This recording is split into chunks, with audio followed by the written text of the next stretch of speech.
ജീവിതം ഒരു നൂൽപ്പാലമാണ്. നടന്നു നീങ്ങുമ്പോൾ ഏത് നിമിഷമാണ് ആ നൂൽ പൊട്ടി താഴേക്ക് വീഴുക എന്ന് ആർക്കും പ്രവചിക്കാനാവില്ല. സെക്കൻഡുകളുടെ വ്യത്യാസത്തിൽ വിധിയുടെ തിരക്കഥ മാറിമറിയാം. ഇത് കാട്ടിലെ കഥയല്ല. ഇത് സംഭവിച്ചത് ഇംഗ്ലണ്ടിന് സമീപമുള്ള ജേഴ്സി മൃഗശാലയിലാണ്. മനുഷ്യൻ സുരക്ഷിതമെന്ന് വിശ്വസിക്കുന്ന വേലികളും നിയമങ്ങളും മുന്നറിയിപ്പുകളുമുള്ള ഒരു സ്ഥലത്ത് ഒരു ചെറിയ പിഴവ് മതി ജീവിതം കീഴ്മേൽ മറിയാൻ. അവിടെയാണ് ഒരു ചോദ്യമുയരുന്നത്. യഥാർത്ഥ വന്യത കൂട്ടിലിട്ട ആ മൃഗത്തിൻ്റെ ഉള്ളിലാണോ, അതോ എല്ലാത്തിനെയും താൻ നിയന്ത്രിക്കുന്നു എന്ന മനുഷ്യൻ്റെ അഹങ്കാരത്തിലാണോ? 1986 ഓഗസ്റ്റ് 31 ഞായറാഴ്ച ജേഴ്സി മൃഗശാലയിൽ ജനത്തിരക്കേറിയ ഒരു സായാഹ്നം. ആൾക്കൂട്ടത്തിൻ്റെ ആരവങ്ങൾക്കിടയിൽ മാതാപിതാക്കളുടെ കൈപിടിച്ചു നിന്നിരുന്ന 5 വയസ്സുകാരൻ ലേവൻ മെറിറ്റ്.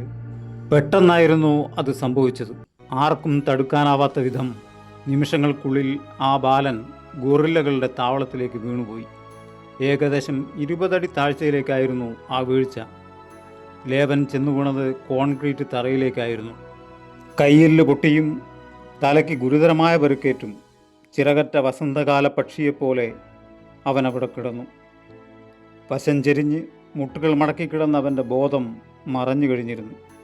മുകളിൽ ആയിരക്കണക്കിന് കണ്ണുകൾ വിടർന്നു നിന്നു. നിശബ്ദതയെ ഭേദിച്ച് ആൾക്കൂട്ടത്തിനിടയിൽ നിന്നും കൂട്ട നിലവിളികൾ ഉയർന്നു. അത് ഭയത്തിൻ്റെ തീപിടിച്ച നിമിഷങ്ങളായിരുന്നു. കാരണം ആ താവളത്തിൻ്റെ അധിപൻ അങ്ങോട്ട് നടന്നെടുക്കുന്നുണ്ടായിരുന്നു. ജംബോ. 150 കിലോയിലധികം ഭാരമുള്ള ഒരു മനുഷ്യൻ്റെ അസ്ഥികൾ കരിമ്പിൻ തണ്ട് പോലെ ഒടിച്ചെടുക്കാൻ ശേഷിയുള്ള സിൽവർ ബാക്ക് ഗൊറില്ല. ജംബോയ്ക്ക് പിന്നാലെ മറ്റു ഗൊറില്ലകളും വന്യമായ ആകാംക്ഷയോടെ പാഞ്ഞെടുത്തു.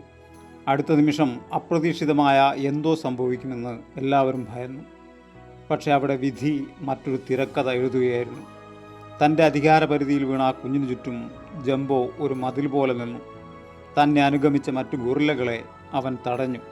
എന്നിട്ട് വളരെ പതുക്കെ ഒരു പിതാവിനെ പോലെ ലേവൻ്റെ അരികിലേക്ക് കുനിഞ്ഞു. തൻ്റെ കരുത്തുറ്റ കൈകൾ കൊണ്ട് കുഞ്ഞിനെ തലോടി.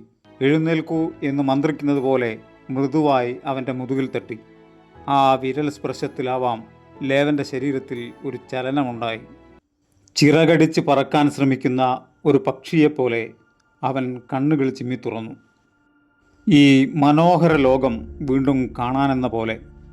തനിക്ക് മുന്നിൽ നിൽക്കുന്ന ഭീമാകാരനായ വന്യമൃഗത്തെ കണ്ട് അവൻ വീണ്ടും ഭയപ്പെടാതിരിക്കാൻ എന്ന പോലെ ജംബോ സാവധാനം പിന്നോട്ട് മാറി നിന്നു.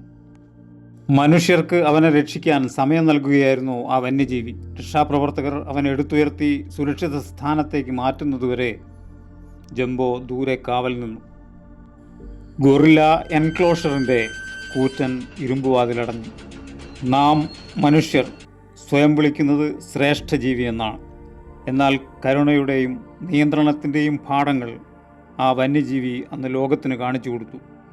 ശക്തി എന്നത് അടിച്ചമർത്താനല്ല, മറിച്ച് സംരക്ഷിക്കാനാണെന്ന് ജംബോ ഓർമ്മിപ്പിച്ചു. ചില നേരങ്ങളിൽ മനുഷ്യൻ്റെ ഉള്ളിലെ വന്യതയേക്കാൾ എത്രയോ മനോഹരമാണ് വന്യമൃഗങ്ങളുടെ ഉള്ളിലെ മനുഷ്യത്വം. ആ ഗോറില്ലയുടെ നിശബ്ദമായ കരുണ ഇന്നും പല മനുഷ്യമൃഗങ്ങളെയും ലജ്ജിപ്പിക്കാൻ കരുത്തുള്ള ഒന്നാണ്.